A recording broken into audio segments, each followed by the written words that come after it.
Welcome back to another episode of VFX Artist React. 2 words for you, Snow White. Let's get into it. Finally. Look at that, finally. Hi-ho. What a crazy shot. We got some really good clips. We got some stuff that's going to enrage you. We have some stuff that's going to delight you. And we have some curiosities that you've never heard of or seen of in your entire life. Whoa! What the hell?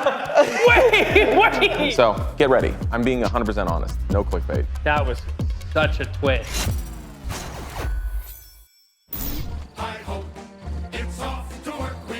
Their lust for gems knows no end. So, if you've seen our tier list video, well, you know where we stand on Snow White. It's a little weird. It's a little weird. So, let's take a deeper look into the shots. It's rise and shine and stay in line. Look at those shiny little fellows. The plumpness of their noses. I feel like I could actually squeeze them, which is the more upsetting part. These little fellas look fantastic. I was trying to put my finger on it because they make me feel a little weird. Because they're like hyper photo real, but also cartoony. They remind me of like 80s and 90s like latex characters. I can see that, yeah, Yeah. totally. They're technically very good, but they're aesthetically unpleasant. like I can see the quality of the work that's gone into them. Yeah. And it's high-end work where you have all the pores and the hairs and stuff, and there's something just genuinely upsetting or unsettling about seeing a real version of a cartoon. What does their skeleton look like? Like, well, like what do their bones look like? They're animated really well. Heck yeah. And they're That's like, the thing, yeah, they are. They do look good. As I said, squeezable Yeah. noses, pullable ears, Yeah. squishing, kissable cheeks. Oh, yeah. You know if you're into that. They did a really good job on making expressive human-like eyes, which is maybe why it's also a little disconcerting. Because they're on gargantuan human heads. From a technological standpoint, we are so close to fully bridging that uncanny valley gap. Like we are right there. But then if you start stretching proportion, you drop back into it naturally. So here's the thing, like we're talking about the realism of the dwarves, how well they're animated, how weird it is to see them feel so tangible and real. But the movie takes it a step further because now we enter a bit of like a Who Framed Roger Rabbit territory, where you have real life and cartoon characters interacting. Let's see, how does it feel to have these two worlds integrated here? That's a CGI hand. If I've That's ever a seen CG one. hand. But it looks Real looks very blanket, nice. yeah. Real blanket, real everything else. You had to expect someone would come home. The beds are named. It's just a Three Little Bears reference. That's what it is. Hey, it's the hot one. You know, I was gonna talk about this at some point, but He's kind of cute. Like, is that really crazy? It's the wrong word, I'm sorry. making Dopey cute in the new Snow White, and it's really off-putting because once again, they're like weird, messed up mutant creatures. That's dopey? That's That's dopey. Oh, well, his so he's ears are dumb. big though. He's like immaculate from a symmetry perspective, but his ears are big. But man, that face. I can like feel the skin in my mind. You can feel the skin in your mind. I can feel the skin in my mind. It's very much Skin, the movie. The movie. But I think it would be a little less off-putting if we weren't constantly cutting back to a real person. It's like you're in a candle store and like Snow White is the smelling beans, and it resets the palette so that when you smell a new candle, it's like it's for the first time. I think we need smelling beans here as we watch clips between clips. What's the eyeball version of that? Eyeball we need beans. some Eye beans. Seeds. We need seeing beans. It's just coffee beans still. It's just a flashback. Look at coffee beans. I feel like this movie's suffering a little bit from this like, oh, it's a live-action remake. It's like, why not just have your animated cartoon CGI characters interacting with the human and just like let it be in this magical world where they all interact. Well, that's the thing with Sonic that we did see. Like, Yeah, the Sonic, they again, did sure, that. the character of Sonic not being preserved upset people, but so too did like bringing him into the skin realm. Like the skin realm is Dude, not a the skin place where realm. CG characters should be when they're not like just regular humans. I don't know, but there's something unsettling in there. And so shifting back to like an obviously CG Sonic, we all know it's CG, is way less upsetting. And I would imagine the same would be true here. Now, while you may find these dwarves a little hard to look at, you know what's not? Come a little closer. Any website made with today's sponsor, Squarespace. You can't make a bad one. Try it. And if you think I'm just talking out of my keister, I actually made a website with Squarespace before working at Corridor. Let's take a look at it. Oh, there he is. Look at that. Whoa. Because, you know, I don't know how to code and do all the fancy pants things. I just know how to drag and drop templates. And thank God, because they got those. And Squarespace now offers additional tools like their Blueprint AI or their AI-enhanced website builder, using basic information about your industry, goals, your personality, and you can generate a premium quality website just like that. And let's say you're not like me, just selling your services. Let's say you got some goods you want to move. You can do that with Squarespace's built-in online stores. You can set up easy online payments and built-in tools for inventory, shipping, and fulfillment. And you can simplify your workflow and give customers a seamless shopping experience. So if you want to build a website like mine, or dare I say one even better, go to squarespace.com/corridorcrew and use code corridorcrew for 10% off your first purchase of a website or domain. Now, if you'll excuse me, I'm gonna go back to looking at these sweet skin boys. He's the cute one. Yeah, he is. Stepping away from the realism of the dwarves, let's go back to the interaction between the real world and the CGI world, and how effortlessly and seamlessly it's happening in this film. Will feel just like a game and not the same old chore it was before. Whistle while you work. Whoa, is that a CG hand? Yeah, good question. Did you have a CG hand just now? Oh, she's holding onto the broom at the same time as Yeah. the guy. Now, Would she just be holding it? it begs the question, do they have motion capture like actors on set for this? But look at that, she just handed the bowl to a character and she's interacting with them. Dude. The lighting is perfect, the water shading, the shot. pausing's perfect. The effects are actually very, very good. Yeah. Like it feels like every single effect, from like the haze to the fog to the light, is all physically unified in one scene. Yeah. CGI background, real background. I think real. I just checked the stats and 99.99% of you guys are subscribed, but 0.01% of you guys aren't subscribed. So for those 0.01% of you out there who aren't subscribed, consider subscribing. Worth reminding you guys that Snow White is the film that started Disney. It was the first feature animated film. That's crazy. And we've been just inundated with skin dwarves. Now let's go back to cartoon dwarves and just take a moment here.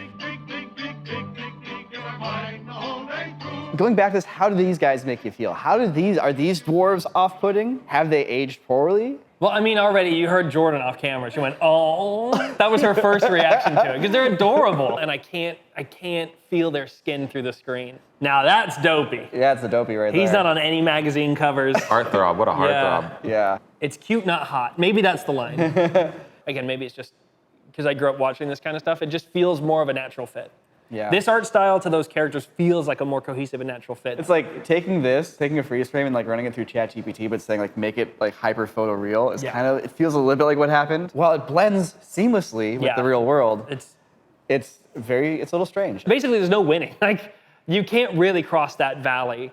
There is one film that I think kind of crossed that valley. Toy Story 4, in my opinion, Oh. entered the realm of photoreal, but kept also the world of cartoon alive. It's also because they're not rendering the people with every pore and like blemish. Well, yeah, they're not putting any It's people not on just it, like really. the Ren and Stimpy close-ups where you're like, Yeah, that's literally like imagine. the OG, you know. What a challenge. I mean, 2025 problems. It's like Yeah, you legit. can do anything you want now. It's like just make it real. That's Snow White, ladies and gentlemen. Turns out the VFX are actually pretty good. Who'd have thought that spending like $100 and something million on your visual effects would get you the best of the best?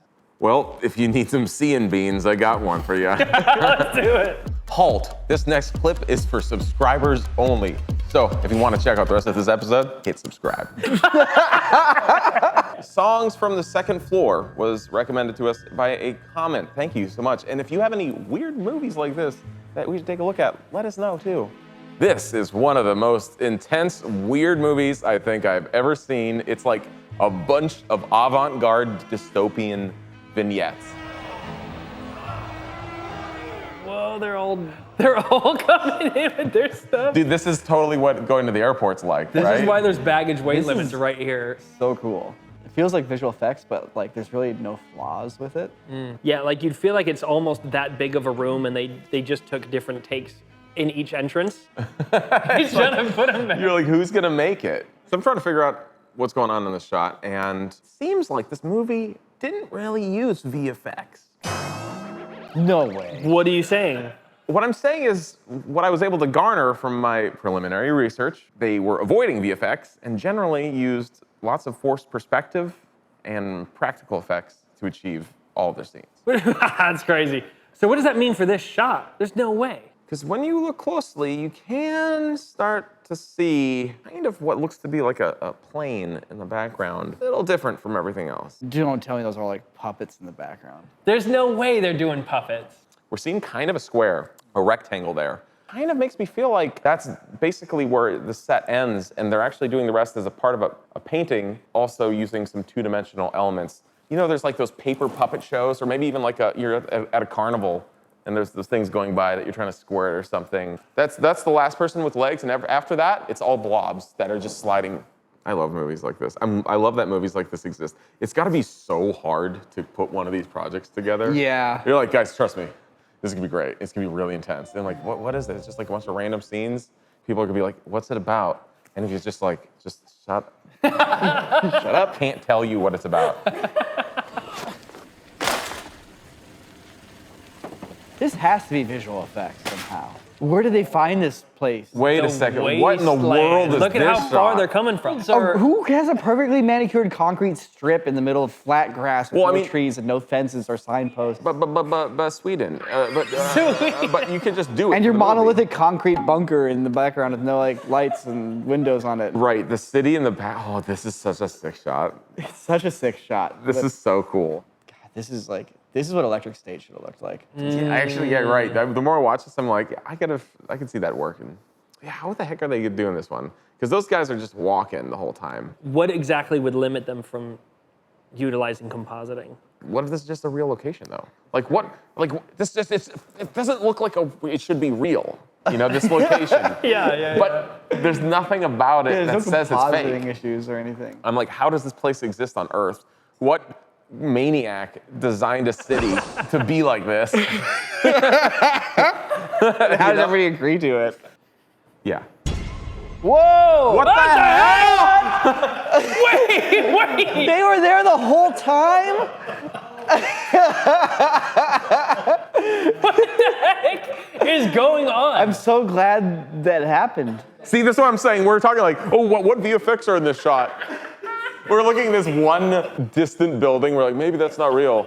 It's like, what about that, dude? The heck is this? What a crazy shot. This is just a real shot. We're overthinking all this. This is the magic of movies like this, is you have people who figure out the strangest places on Earth to make a movie. Or a way of going about the shot that is just completely beautiful and perfect. Well, speaking of vampires.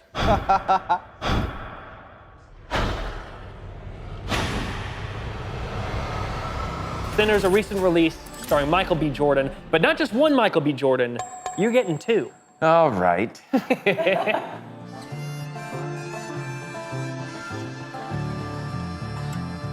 you hand it back? Yes, you can. What the? Oh, they cut. They cut. Hold on. You messed with it. Yeah. What I thought was particularly interesting about this one is it was combining the idea of having an interaction with a clone with motion control. So across the multiple passes that you're doing, everything needs to be in time. We've done that exact effect. But how do you go about passing something between clones?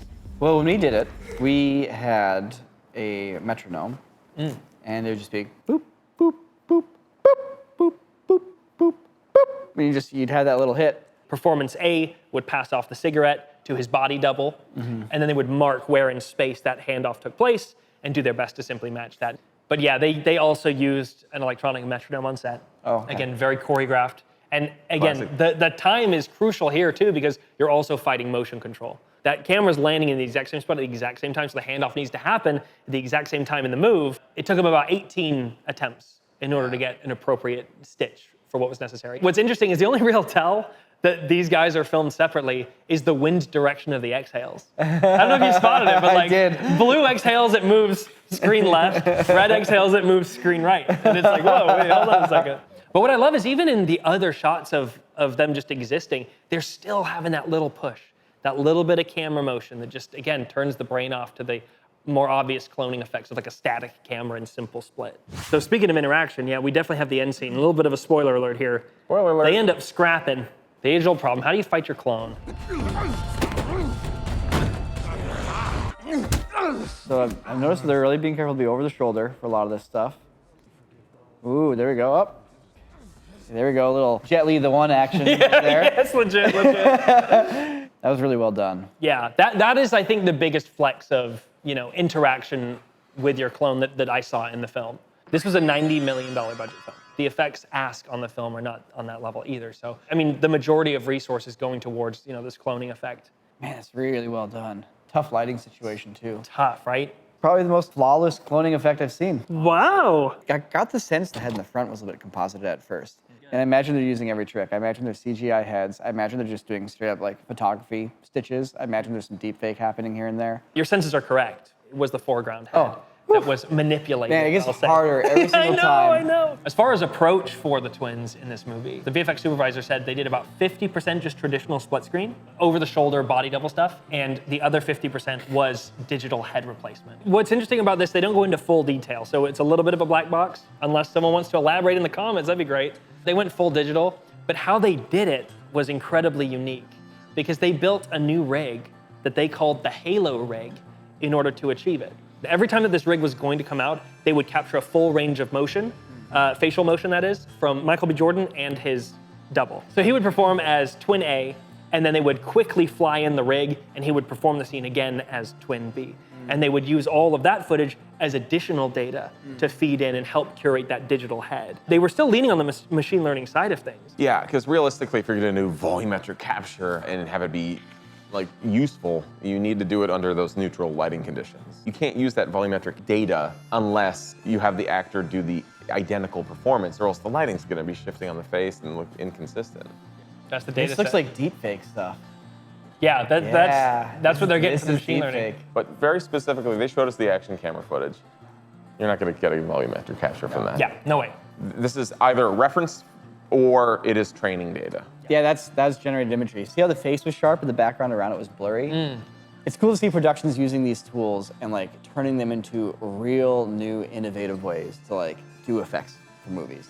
That's the promise of this stuff, right? It unlocks new visual techniques that you have not been able to do until now.